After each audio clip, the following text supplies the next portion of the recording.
एक तू ही निरंकार। पद संख्या 369। लाख पाठ जंतर मंतर या लाख पूजन प्रसाद करें। लाख पुराण गायत्री संध्या लाखों बार कुरान पढ़े। लाख करोड़ों भेक बना ले साधन संयम करे हजार। वक्त रखे उपवास या रोजे लाख बांग दे करे पुकार। धर्म शरीयत का अनुयायी नेमी होकर पढ़े नवाज। कहे अवतार आजादी रूकी बिन गुरु मिले न इसका राज। लाख पाठ जंतर मंतर या लाख पूजन प्रसाद करे।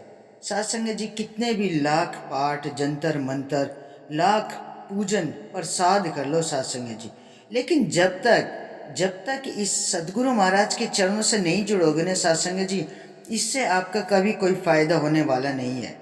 ये अवतार वाणी में स्पष्ट लिखा हुआ है। जो भी शब्द आया सासंग जी, आप लाख पूजा पाठ करा लो, कितने भी जंतर मंतर करा लो सासंग जी, लेकिन जब तक इस रमे राम को नहीं जानोगे ना, इसकी पहचान नहीं करोगे, परमात्मा से अपना नाता नहीं जोड़ोगे सासंग जी, आप इसी अंधकार में ही भटकते रहोगे।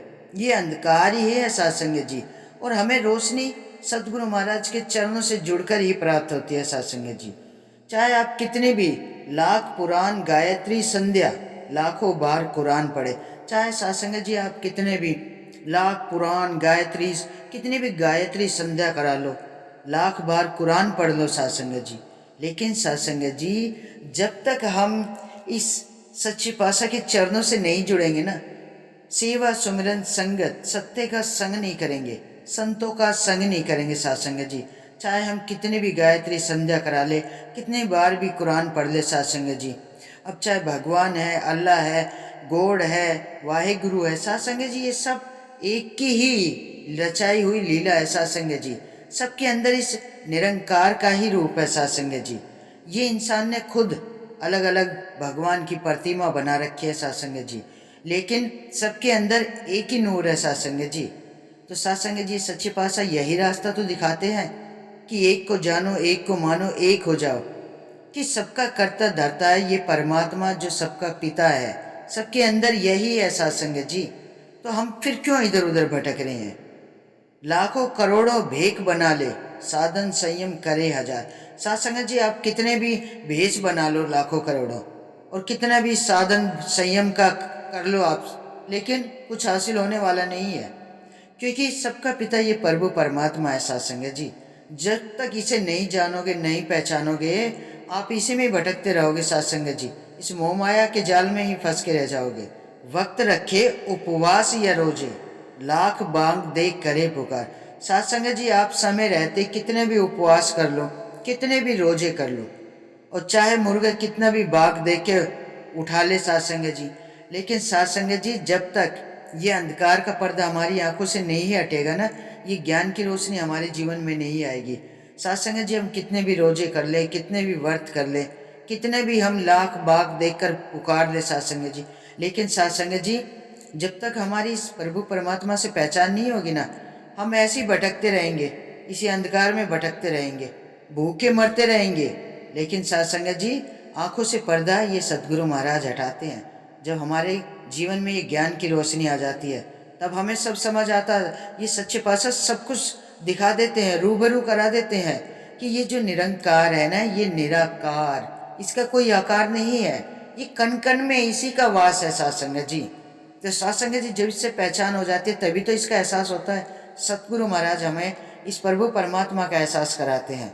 जब हम ज्ञान आ जाता है ना हमारे जीवन में गुरु का, जब रोशनी की, संतों की रोशनी, सत्य के ज्ञान की रोशनी हमारे जीवन में आ जाती है, जब हम सत्संग में जाते हैं, तो सत्संग जी तब हमें ये सदगुरु महाराज सच का आईना दिखा देते हैं। धर्म शरीयत या अनुयायी नेमी होकर पढ़े नवाज। सत्संग जी आप कितने भी धर्म के अनुयायी बन लो, कितने भी नेम से नवाज पढ़ लो सत्संग जी, लेकिन सत्संग जी जब तक इस रमे राम को नहीं जानोगे ना, इसमें ही भटकते रहोगे सत्संग जी। इसलिए तो सच्चे पातशाह कहते हैं कि मेरे चरणों में शीश झुकाओ, इस निरंकार से अपना नाता जोड़ लो, इस भटकन को दूर कर दो, एक अपना निज घर जहाँ हमें ये शरीर छोड़कर जाना है साथ संगत जी। सदगुरु महाराज कहते हैं, कहे अवतार आजादी रूह की, बिन गुरु मिले ना इसका राज। साथ संगत जी, इस रूह की आजादी गुरु के बिना नहीं होती है, और गुरु ही इसका राज हमें बताता है, इस निरंकार से हमें मिलाता है, इससे रूबरू कराता है। तभी तो हमारी रूह को मुक्ति मिलती है, वरना तो साथ संगत जी ऐसी भटकती रहेगी। तभी तो इस रूह का मिलन, ये जो परमात्मा का अंश हर मानव के शरीर में है, आत्मा, तो इस आत्मा का मिलन परमात्मा से होता है सतगुरु महाराज की कृपा से। तो सत्संग जी, आओ मिलके इस सच्चे पातशाह का शुक्राना करें, जिसने हमें ये सत्य का रास्ता दिखाया है, ये सत्य की रोशनी हमारे जीवन में दी है, ये ब्रह्म ज्ञान की दात हमारे जीवन में दी है। संतों का संग इस सतगुरु महाराज की कृपा से। सत्संग जी, इसकी बंदगी से पहले हम क्या थे? एक बुझे हुए दीपक के समान थे सत्संग जी। सतगुरु महाराज ने हमारे जीवन में रोशनी की है सत्संग जी। जिसने इसे जाना है, पहचाना है सत्संग जी, उसका जीवन स्वर्ग में ही हो जाता है सत्संग जी। सच्चे पातशाह यही कहते हैं कि आठों पैरी से हमें अपने मन में बसा के रखना है। सेवा, सुमिरन, संगत, सत्य का संग करना है, सत्संग करनी है, संतों का संग करना है, और सिमरन उठते बैठते सोते जागे, इसकी कोई समय सीमा नहीं है सत्संग जी। ये तो पल पल हर समय इस निरंकार से हमारा नाता जुड़ा रहता है। जब हम सिमरन करते हैं सत्संग जी, और जब हम सत्संग करते हैं, तो हमारे जीवन में है ना, ये ब्रह्म ज्ञान की, ये ज्ञान की रोशनी सदैव, हमेशा ये ज्ञान का प्रकाश सदैव हमारे मन में जागृत रहता है सत्संग जी। वरना तो ये मन बड़ा चंचल है, भटक जाता है सत्संग जी। इसलिए तो सदगुरु महाराज कहते हैं कि हमेशा इस प्रभु परमात्मा को अपने मन में बसा के रखो, सिमरन करते रहना है। जब हम सिमरन करते हैं तो ये प्रभु परमात्मा रूबरू रहता है हमारे। सत्य का संग करते हैं तो संतों का संग करते हैं, तो सत्संग जी हमारी ये ज्ञान है ना, जो ज्ञान की रोशनी है, ये हमारे जीवन में बढ़ती चली जाती है सत्संग जी। ज्ञान का ठहराव रहता है। तो सत्संग जी, हमें सबको सेवा, सुमिरन, संगत, सत्य का संग कराना है, सत्संग में लेके जाना है सत्संग जी। अपने परिवार में सबको ही इस ज्ञान की रोशनी से सबके जीवन में आनी चाहिए सत्संग जी। ये सबको सत्संग में लेके जाना है सत्संग जी। तो आज सत्संग जी मिलकर सच्चे पातशाह का लख लख शुक्राना करें और इस असीम विस्तार की ओर बढ़ते चले जाएं। सत्संग जी बड़े प्यार और सत्कार से कहना, धन निरंकार जी।